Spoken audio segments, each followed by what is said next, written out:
ಏನ್ ಶಿಷ್ಯ ಎಕ್ಸಾಮ್ ಇತ್ತಂತೆ ಏನಾಯ್ತು? ಅಯ್ಯೋ ಏನ್ ಕೇಳ್ತ್ಯಾ, 30 ನಿಮಿಷ ಓದಿ ಹೋಗ್ 3 ಅವರ್ ಎಕ್ಸಾಮ್ ಬರ್ಬಿಟ್ಟು ಬಂದಿದೀನಿ. ವಾ ರಿಸಲ್ಟ್ 3 ದಿವಸ ಬಿಟ್ಕೊಂಡ್ ರಿಸಲ್ಟ್ ಬಂತು, 3 ಮಾರ್ಕ್ಸ್ ಬಂದೈತೆ. ಆಮೇಲೆ ನಮ್ಮಪ್ಪ ಮಾರ್ಕ್ಸ್ ಗಳನ್ನ 3 ನಿಮಿಷ ನೋಡಿ 3 ಅವರ್ ನಂಗೆ ಬೆಲ್ಟಲ್ಲಿ ಹೊಡೆದ್ರು.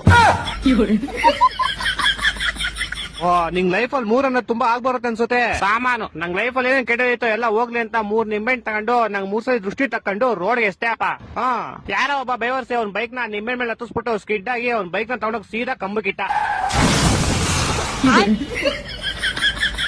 ಬಿಡು ಹೋಗ್ಲಿ, ನಿನ್ ಕೆಟ್ಟದೆಲ್ಲ ಆಕ್ಸಿಡೆಂಟ್ ಅಲ್ಲಿ ಹೋಯ್ತು ಅನ್ಕೋ. ನಾನು ಹಂಗೆ ಅನ್ಕೊಂಡ್ ಆರಾಮಾಗಿದ್ದೆ ಅಪ್ಪ. ಆದ್ರೆ ಗೋಳಿ ಮಗ ಮೂಲದಲ್ಲಿರೋ ಅಂಗಡಿಗೆ ಹೋಗ್ಬಿಟ್ಟು ಯಾರ್ ನಿಂಬೆಹಣ್ಣು ಇಷ್ಟಿತ್ತು ಅಂತ ಕ್ಯಾಮ್ರಾದಲ್ಲಿ ಚೆಕ್ ಮಾಡ್ಕೊಂಡು ನಮ್ ಮನೆಗ್ ಬಂದ್ 3,000 ರೂಪಾಯಿ ಇಸ್ಕೊಂಡೋದ. ನಮ್ಮಪ್ಪ ಅದೇ ಬೆಳ್ತ ಇನ್ನೂ 3 ಅವರ್ ಹೊಡೆದ್ರು.